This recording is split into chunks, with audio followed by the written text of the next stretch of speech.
I thought I had the perfect life. Every morning, I'd wake up beside her, smile at her sleepy face, and tell myself I was the luckiest man alive. But that morning, luck had left me. I didn't plan to see it, but her phone was on the kitchen counter, buzzing insistently. My thumb hovered over it, my stomach nodding. Curiosity got the better of me. A message from Emma. Can't wait to see you tonight. Alone. I froze. Alone? My hands trembled as I scrolled. There were dozens more dates, kisses, little inside jokes. My wife was seeing him. My chest tightened. Jake. Alex's voice broke my haze. Jumped. He was leaning against the doorway, arms crossed. You okay? You look like someone just punched you in the gut. Yeah. Just tired, I muttered, my voice shaky. Alex narrowed his eyes. Come on, man. You're shaking. That's not just tired. I swallowed hard. It's nothing. Just work stress. Unhung, he said, unconvinced. Since when do you stress over spreadsheets?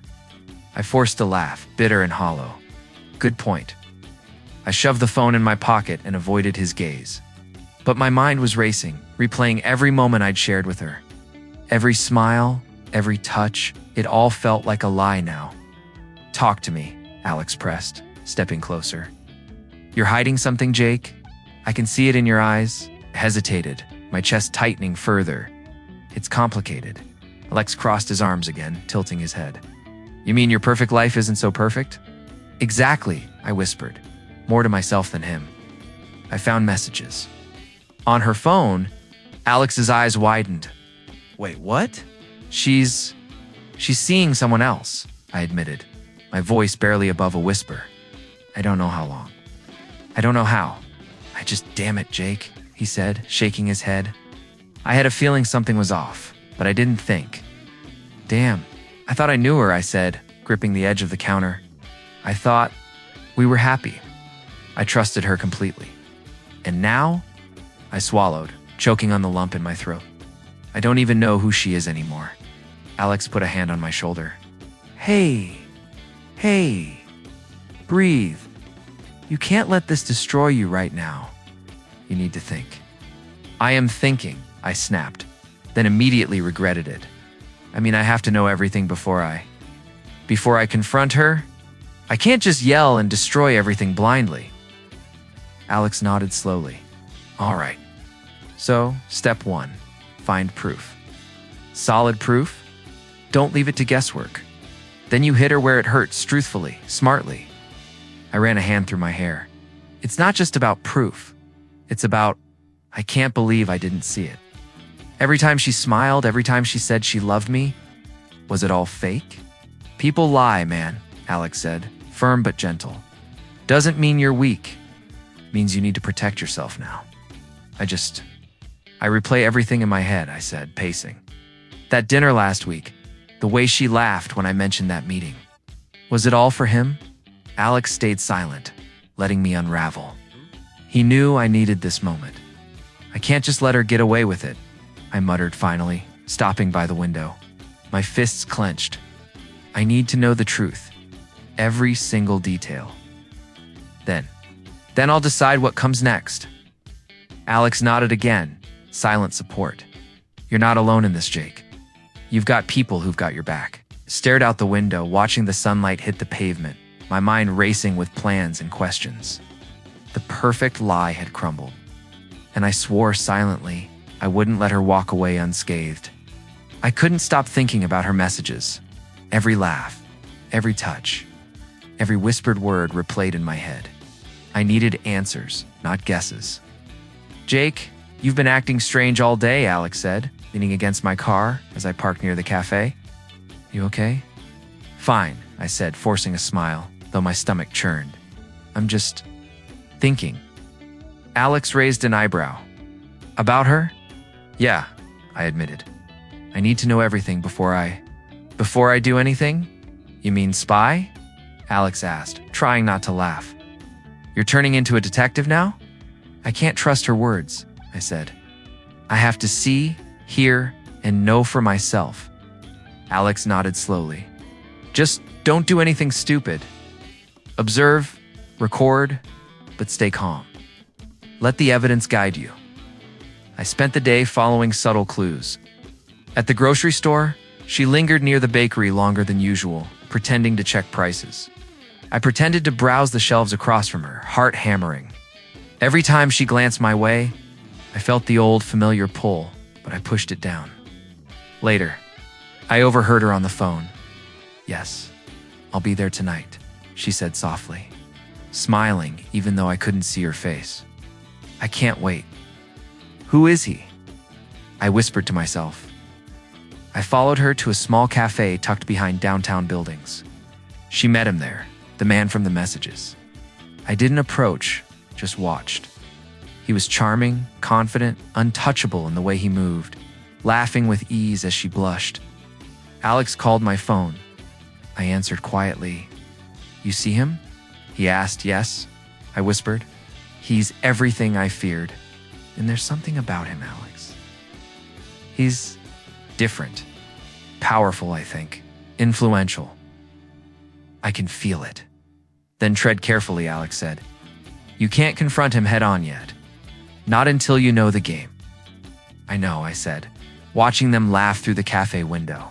"But I hate seeing her like this. Smug like nothing she did matters," like sighed. "That's why you need evidence, not rage. Let karma handle the rest. Right now, proof matters more than anger." I nodded, though my fists clenched. I needed more than proof. I needed the whole picture.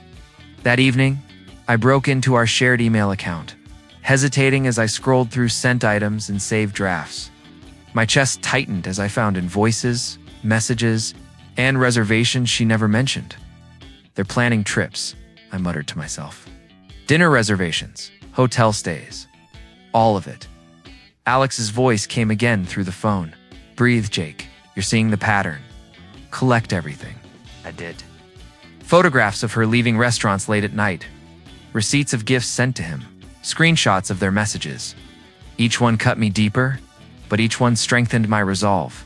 "She thinks she's untouchable," said, tossing a receipt on the counter. "Like I won't find out.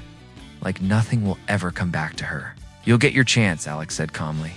"Just not yet." Let it all fall into place. Closed my eyes, swallowing back the lump in my throat. I'm not sure I can wait. Every time I see her, I want to scream. Alex's voice was firm. "Then don't. Hold it, breathe. Let the evidence speak for you. You'll have the moment you need." By the time I hung up, I had compiled a folder of undeniable proof. Every message, every photograph, every sign of betrayal was there.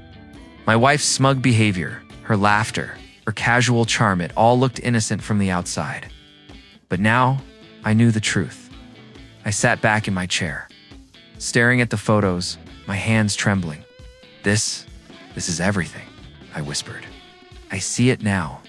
I see it all."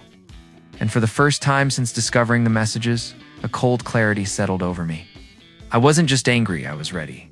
Ready to act. I couldn't hold it in any longer. I found her in the living room, flipping through her phone like nothing had happened. My fists clenched. "Emma," I said, my voice trembling. "We need to talk."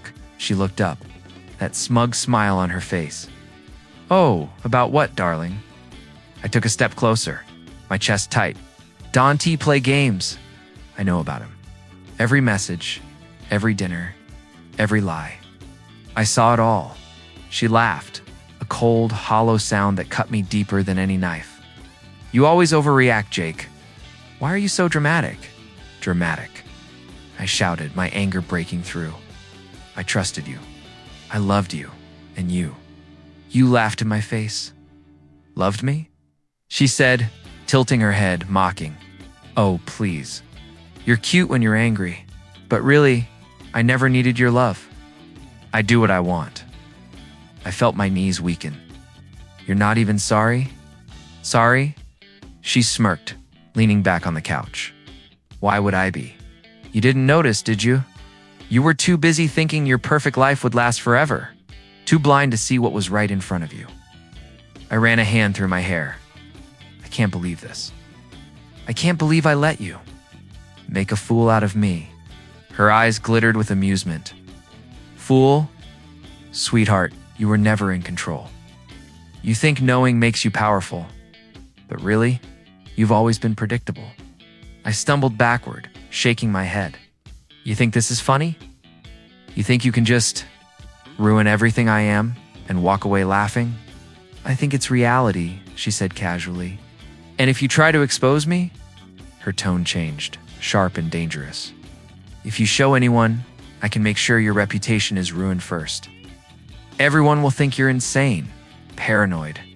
No one will believe you. I froze, a cold knot forming in my stomach. Social humiliation. She knew exactly how to hit me, how to destroy me quietly.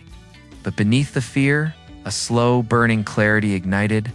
You really think you can scare me? I said, voice low, but steady.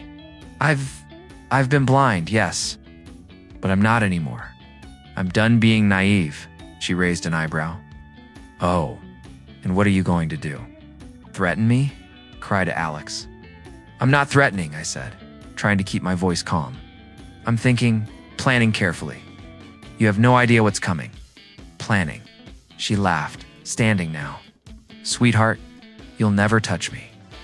She nodded toward the corner where her phone buzzed with his messages. As a powerful family, you're nothing compared to that. I see that now, I admitted, my stomach tightening but my mind sharpening. You think that protects you? It doesn't. It only gives me more to work with. Every move, every connection, it's all evidence. She stepped closer, her smile cold. Careful, Jake. You could destroy yourself before you even start. I stared at her, shaking but resolute. Maybe, but I won't stop. Not anymore. You've taken everything, humiliated me, but I will reclaim my dignity in you. You will regret underestimating me. Her expression faltered for a brief second, just a flicker, before she smirked again. We'll see about that, darling. I turned away, my chest burning, my hands trembling. But inside, I felt the first clarity I'd had since discovering her betrayal. Revenge wouldn't be rash. It would be precise, public, and undeniable. I walked out of the room whispering to myself, this isn't over.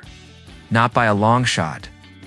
I sat at the small table in my apartment, laptop open, phone buzzing, and a thick folder of her messages in front of me. My hands shook, but my mind was sharp. Alex, I said, speaking as if he were beside me, I can't just storm in. I need a plan. Patience. Strategy. You're talking like a general, not a betrayed husband. Alex's voice came through the speaker. But I get it. You need control. So, what's step one? I leaned back. I need to approach him indirectly. His family. Powerful, wealthy, untouchable maybe, but everyone has a weakness. We find theirs. Alex chuckled softly. I like where this is going. You really think you can charm them? I have to, I said, fists clenching. I'll present myself as someone influential. Someone worth listening to? They won't suspect I know anything yet. All right, Alex said. But don't act alone. You'll need backup. Someone clever? Someone who can see moves 2 or 3 steps ahead. I already have it in motion, I said, excitement mixing with anger. My lawyer, Sarah, she's brilliant. She can craft the right image, get invitations, open doors. And Mio, my assistant, she's resourceful.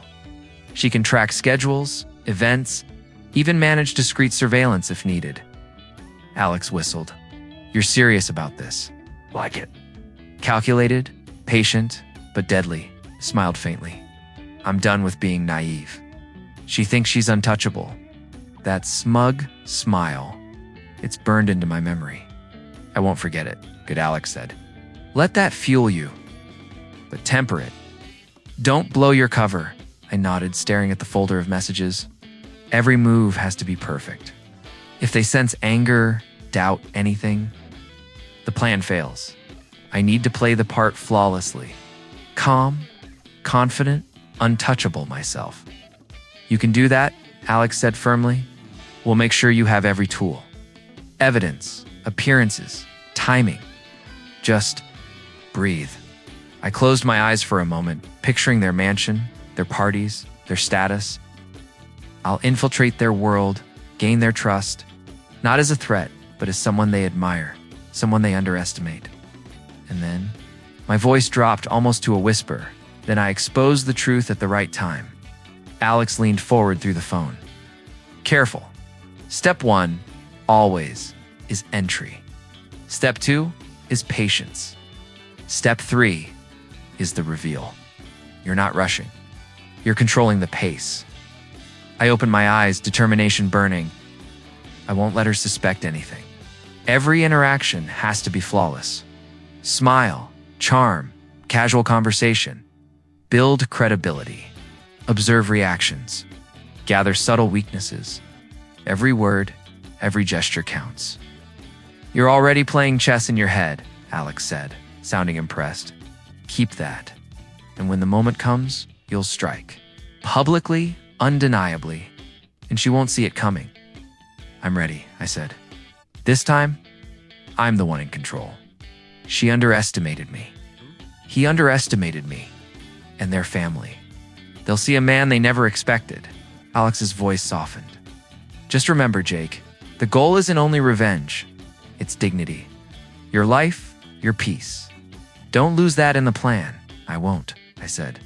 I can feel it now. Every move, every step, it's falling into place. And soon, I'll have the opportunity I need. By the end of the day, Sarah had sent invitations to a high-profile gala. Mia had confirmed schedules and contacts, and I had rehearsed my persona in front of the mirror. Practiced smiles, handshakes, casual remarks. Calm, confident, untouchable.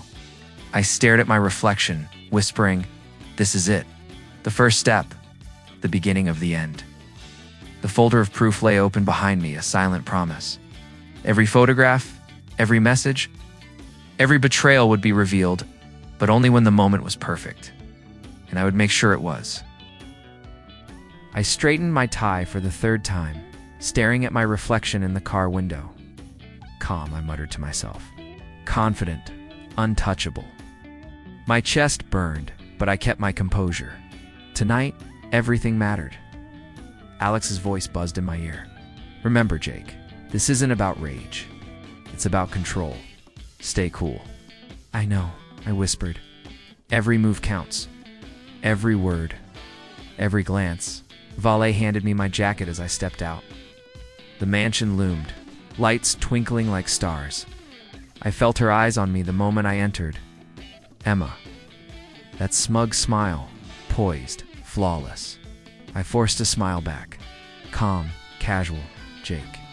Over here, a familiar voice called. One of the lovers' parents approached, tall, elegant, exuding authority. I extended a hand, projecting confidence. Pleasure to meet you, I said smoothly. I've heard so much about your family. They've studied me for a moment, their eyes sharp, evaluating. We've heard about you as well, his mother said. Quite the reputation in business circles, isn't it? I nodded, measuring every word. I try to maintain standards, yes. But I'm sure there are areas where I could learn from you. She raised an eyebrow, intrigued. Humility is rare. Refreshing. I smiled, inwardly thrilled. Step 1. Credibility. Step 2. Patience. Step 3. Observation. I scanned the room subtly, my wife's attention flicking nervously toward me. The first crack, a waiter passed with champagne. I took a glass, careful, and noticed hers. Trembling fingers, a slight falter as she raised it. She tried to maintain grace, but I caught it, her smug composure slipping. Emma, lovely to see you, I said lightly, approaching. This event. Impressive choice. She forced a smile. Thank you. Jake, you look. Well, thank you, I said, letting the word linger, sharp yet polite. I must say, I enjoy observing the dynamics here.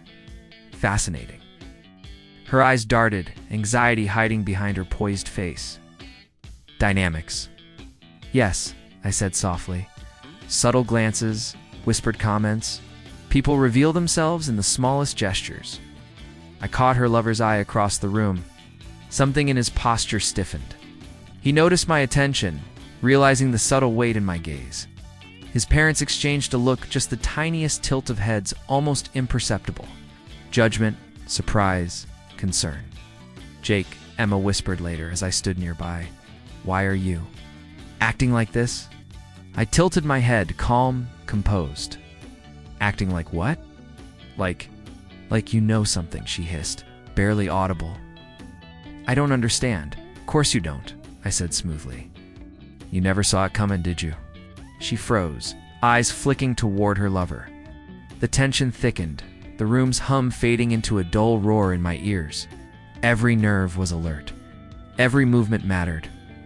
Alex's voice whispered in my mind. Patience. Observation. Wait. Her champagne glass trembled in her hand, a small crack forming as it caught the light. She tried to cover it with her napkin, but I saw the falter, the fear hiding behind practiced charm. Step 1, complete, unease. Step 2, control. Step 3, the reveal still moments away. "Everything all right?" I asked casually, tilting my head as if noticing nothing. "Yes," she stammered, voice wavering. "Just. Hot in here, I guess?" I nodded, calm, a predator in plain sight. "Of course. Must be the excitement of such a gathering." She swallowed, lips pressed tight. I watched every flicker, every twitch. Her lover's gaze shifted nervously. I allowed a faint smile to curve my lips. Inside, my heart pounded, every fiber ready. The night was unfolding perfectly, subtle cracks in her composure. Suspicion in his eyes. Judgment in his parents' glances. The gathering storm was rising, and I was poised at the eye of it, calm, calculated, unstoppable. I stepped onto the small stage at the gala, champagne glass in hand, projecting calm as if nothing was wrong. The chatter around me dimmed, attention subtly turning toward me.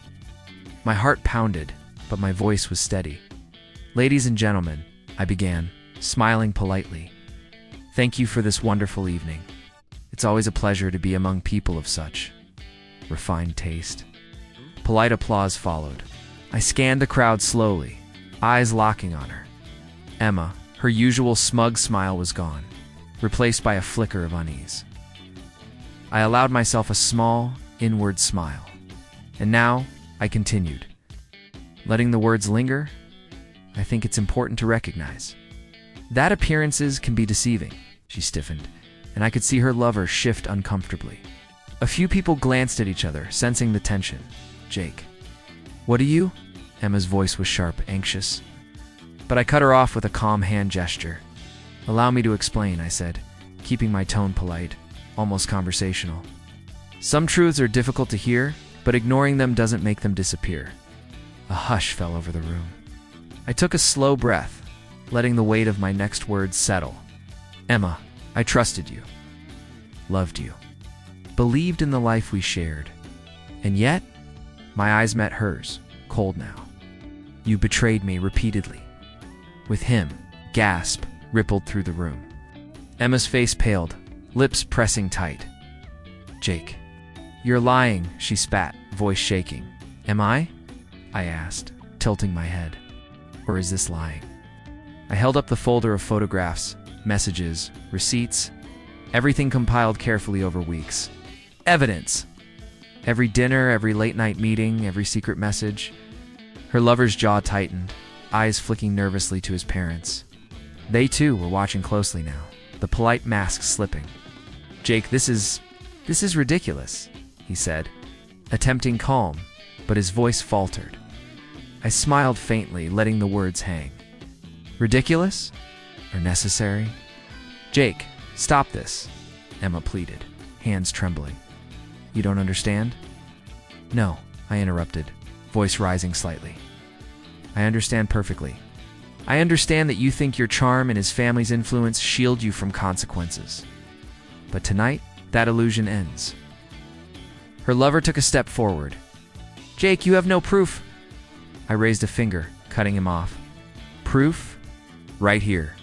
Right in front of everyone. You see, actions speak louder than smiles, and deception has a price. The room was silent. Guests leaned forward, some whispering, others staring in disbelief. I glanced at the lovers' parents. Their eyes were sharp now, disappointment evident. Judgment radiated from them, unspoken but undeniable. "You've both embarrassed yourselves," I said, my voice calm but firm. "Emma, your smug little games, your laughter at my trust. It's over. And you," I said, nodding at him, "you thought power and family could protect you? They can't." Emma's hands shook. Her eyes filled with fear and regret. "Jake, please." I shook my head, my chest heavy, despite the satisfaction. "No more lies. No more excuses. You made your choices. Now live with them." Her lover's father stepped forward, voice stern. "This behavior is unacceptable. Jake is right. You've acted shamefully. This is not the way we raised you." His mother nodded, disappointment clear. "We expected better judgment. Your actions reflect poorly, and it's embarrassing. Learn from this, or face consequences beyond tonight." Emma's face crumpled, tears threatening. I didn't mean you didn't care," I said softly, almost mournfully. "That's the truth. I can forgive, but I will not forget. And tonight, everyone knows." I looked around, noticing subtle changes, whispers, stares, the social weight of betrayal pressing down. Her power, her influence, her confidence evaporated under scrutiny. My chest tightened, not with anger now, but with the lingering ache of heartbreak. Alex's voice echoed in my mind. Patience, strategy, dignity. I had done it. But the cost remained. I was no longer the man blinded by love, but someone tempered by betrayal, refined by intelligence and restraint. I stepped back slightly, letting the silence settle like ice. My revenge was complete, precise, public, and yet a hollow ache lingered inside me. Love lost, trust shattered, pain etched into memory, but dignity reclaimed. I raised my glass quietly. "To truth," I whispered, mostly to myself, and to moving forward. The morning after the gala, I woke to quiet. The apartment felt emptier than usual, though the victory still lingered in my chest. I poured coffee, staring at the city skyline through the window. Every light, every distant sound reminded me of the night before, the confrontation, the silence, the weight of truth exposed. Alex's call came mid-morning. "Jake, you alive?" he asked, half joking, half concerned. "I'm alive," I said, rubbing my temples. "But it doesn't feel like a victory entirely. It's quiet. Too quiet." "That's normal," Alex said. "Revenge doesn't heal the heart. It clears the slate, but it doesn't erase pain." I sighed, staring at the empty cup. "I expected satisfaction, Alex. A rush, maybe? Instead, it's hollow. Emma's gone. Everyone knows. He's humiliated, her family disappointed, and yet I feel nothing but exhaustion." "Nothing but exhaustion is better than betrayal festering," Alex reminded me. "You reclaimed your dignity. That's not nothing." I nodded, but I couldn't shake the emptiness. It's strange. I keep replaying their reactions. Her face, when everyone realized, the way he couldn't meet my eyes, his parents' judgment. I thought seeing them fall would feel final. But it doesn't erase her from me. From my memory, Alex's voice softened. "It won't.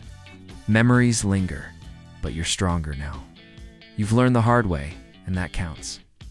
You can rebuild, Jake." I leaned back, letting my mind wander. Friends reached out, congratulated me subtly, acknowledged the strength it took. They didn't celebrate cruelty. They recognized courage. "People notice," I whispered, almost to myself. "Even in betrayal, the right kind of strength shines." Mia checked in later with updates. Her social invitations are gone, her messages ignored. He's barely seen in public. Their friends are talking, judging. I nodded slowly, poetic in a way. Justice and silence. "Silent but effective," Mia said. "You did what was necessary." I traced the rim of my coffee cup, thinking about trust. How easily it was broken? How easily humans could disguise selfishness as charm. How I'd been blinded by love, blind to manipulation. People are weak, I muttered to myself almost bitterly. Or maybe I was blind. Either way, lessons learned. Alex's voice came back again. You've done more than learn, Jake. You've survived, and that's rare. Not everyone comes out of betrayal without losing themselves. I feel different, I admitted. Not lighter, not happier, just changed, hardened, smarter, maybe colder. But ready? Ready for what? Alex asked. Life, I said. A life that doesn't include her, that doesn't revolve around betrayal, deceit, or constant doubt. I'm ready to rebuild. Slowly, carefully, honestly. There was a pause. Then Alex said softly, Good. You deserve that. You've earned the right to peace. I smiled faintly. Peace. Yes.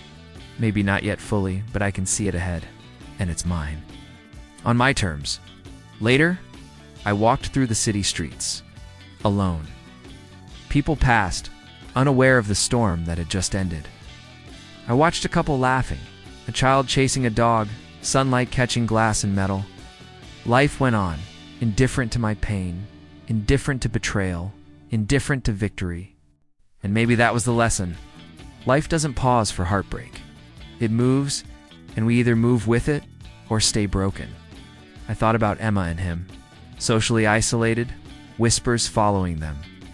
I didn't rejoice in their suffering, only acknowledged it as the natural consequence of choices. I felt no malice now, just a quiet recognition that they had sealed their own fate. Reaching the park, I sat on a bench, hands clasped, looking at the horizon. Betrayal broke me, I whispered, shattered the trust I gave freely. But it also made me stronger, sharper, wiser, and I survived it. Alex's words echoed again. Patience, strategy, dignity. I had applied them and they carried me here. Not to happiness, perhaps, but to clarity. I closed my eyes, letting the breeze brush my face, the city hum filling my ears. This is the end of that chapter, I told myself, and the beginning of the next. Alone, yes, but whole, and ready for whatever comes next. For the first time in weeks, I felt a slow, deliberate calm. Betrayal had cut deep, left scars I'd carry. But it had also forged me into someone I recognized, not naive, not weak, but unbroken. I stood, brushing off my pants, and looked at the horizon. The sun was low, golden, relentless. Life went on. And so would I. I stepped into the gala alone, the hum of polite chatter wrapping around me like a familiar cloak. Glasses clinked, laughter floated through the air, and for the first time in months, I felt calm. Not triumphant, not vengeful, just calm. Alex's voice buzzed through my earpiece. Jake, remember, keep it light. No dramatics tonight. I know, I whispered, adjusting my jacket. No dramatics. Just presence, composure. A server passed with champagne, and I accepted the glass with a polite nod. Evening, Jake, Mia said softly, appearing at my side. You look different. I smiled faintly. Stronger, maybe? Still the same, just sharper. Everyone's noticing, she said quietly. People remember how you handled everything. They respect it. I raised an eyebrow. Respect. Or fear disguised as admiration? Maybe both, she chuckled. But mostly respect. I walked slowly through the room, scanning faces. Conversations paused subtly as I passed. Some whispered, some smiled politely. I caught a few from the lovers' circle, their eyes flicking nervously toward me. Emma avoided my gaze entirely, slipping past in a calculated arc. Her lips pressed tight. No words, no confrontation. Only silent regret I could almost taste. Jake, a familiar socialite, called, approaching with a warm smile. I must say, your composure. Remarkable. Truly admirable. Thank you, I said, nodding, keeping my voice calm, casual. I've learned to choose my battles carefully. She tilted her head. A lesson many struggled to learn. It seems you've mastered it. I allowed a small smile, letting the compliment linger. Sometimes the hardest victories are silent ones. Across the room, I noticed her lover's parents talking quietly. The tension in their posture was clear, subtle, but unmistakable. Disappointment, judgment, recognition that their influence couldn't erase consequences. I didn't gloat, only observed. Lessons lived, consequences felt. Alex's voice chimed softly. Jake, keep steady. This is the real Tescom. In control, untouchable. I'm aware, I said, voice quiet, almost to myself. I'm aware. Emma passed near me again, barely brushing the air around me. I felt a flicker of pity, or maybe just detached acknowledgement. She regrets it, I whispered internally. But regret doesn't erase what's done. It only teaches lessons she refused to learn before. A group of friends approached, raising glasses in subtle acknowledgement. To Jake, one said, for handling everything with dignity, truly impressive. I nodded, voice low, measured. Thank you. I've learned patience, strategy, and the value of composure. That's sometimes worth more than anger. Indeed, Alex said, voice light. You've turned everything around without lowering yourself. I allowed myself a quiet smile. It wasn't easy, but surviving betrayal, surviving manipulation, that alone teaches more than any victory could. Mia nudged me gently. People notice, Jake. They see who you are now. Stronger, smarter, calm, not the man who was blinded by love. I've changed, I admitted. Not for vengeance anymore, but for me. To reclaim my life, my dignity, my peace. I moved to the balcony, looking at the city lights. Life carried on below, indifferent to scandal, betrayal, or revenge. And that indifference oddly felt comforting. I was part of the world again, not consumed by anger, but observing, learning, living. Alex's final words echoed in my mind. You've survived. Jake, now thrive. I raised my glass silently to the night. 2 lessons learned, 2 strength forged in fire. Emma's absence, their whispers, the subtle judgment in eyes once cold, all of it faded into the background. It mattered only that I had survived, transformed, reclaimed control. Here's to moving forward, I murmured softly, to no one in particular. Here's to life on my terms. The crowd continued, laughter and conversation filling the air. And I stood there, quietly, firmly, unshaken. The storm had passed. The silence of victory was mine. Peace finally settled like a steady flame inside me, and I realized, fully and completely, that I was no longer defined by betrayal, but by the strength it forced me to find within myself.